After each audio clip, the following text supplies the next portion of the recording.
Kinwestiyon ng ilang grupo ang pagsuko ni Janet Lim Napoles kay Pangulong Noynoy Aquino kagabi. Scripted daw ito. May buwelta naman dito ang palasyo. Makibalita tayo kay Trisha Zafra.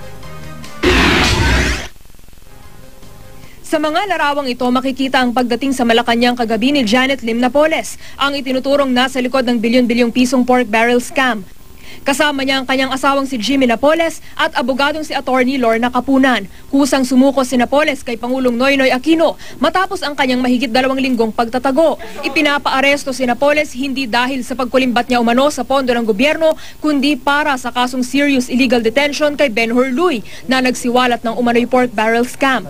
Kasalukuyang nakadetine si Napoles sa hindi tinukoy na eksaktong lokasyon sa loob ng Camp Crame. Ayon kay Presidential Spokesperson Secretary Edwin Lasierda, ang abogado ni Napoles na si Attorney Lorna Capunan ang nagpahayag ng kagustuhan ng kanyang kliyenteng sumuko kay Pangulong Aquino. Kay Lasierda raw tumawag si Capunan kahapon ng hapon. According to their camp, there were serious threats on her life. In the words of Attorney Capunan, there are those who intend to silence her permanently. The only person that they can trust is our president. And so they ask that Ms. Napoles be surrendered to the president. Nang magkasundo kinagabihan, sinundo raw ni Lasierda sa Heritage Park sa Taguig si Napoles pasado alas 8 kagabi. Matapos ang 1 oras, nakita si Napoles at agad siyang ibinyahe papuntang Malacanang para makipagpulong sa Pangulo. Halos 10 minutong nag-usap si Napoles at ang Pangulo. Hindi pinusasan si Napoles.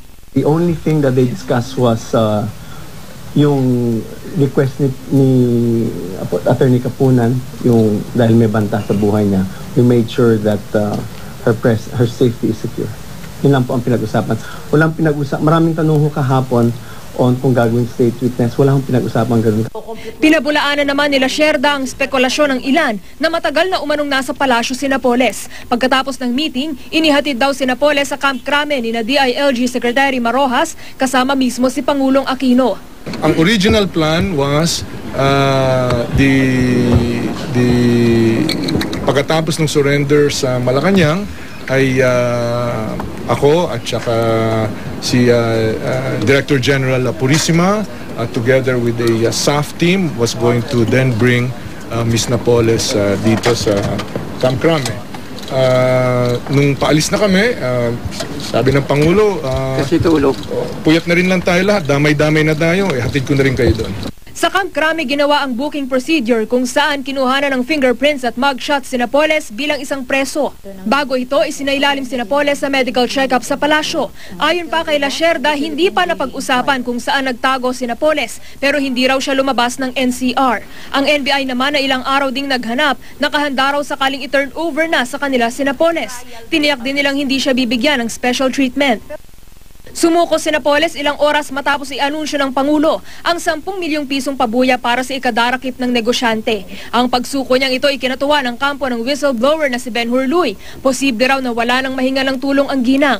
Pero ang mga grupong Anak Bayan at Kabataan Party List duda sa pagsuko ni Napoles. Tila scripted daw ito. Sagot naman ni Lasierda, nung Lunes, sabi ng Anak Bayan, hulihin si Napoles.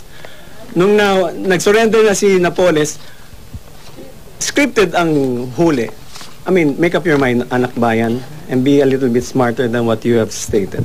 Tiniyak din ni Lasierda na magpapatuloy ang investigasyon sa kaso ni Napoles at pananagutin siya kung mapapatunayang guilty. 10 bilyong piso ang sinasabing nakulimbat ni Napoles mula sa pork barrel ng ilang mambabatas. Dahil sa scam, sumiklab sa social media ang panawagang ibasura na ang pork barrel. Inanunsyo ni Pinoy ang planong pagreforma sa pork barrel system. Sa kabila nito, natuloy ang Million People March kontra pork barrel noong August 26. Trisha Zafra, GMA News.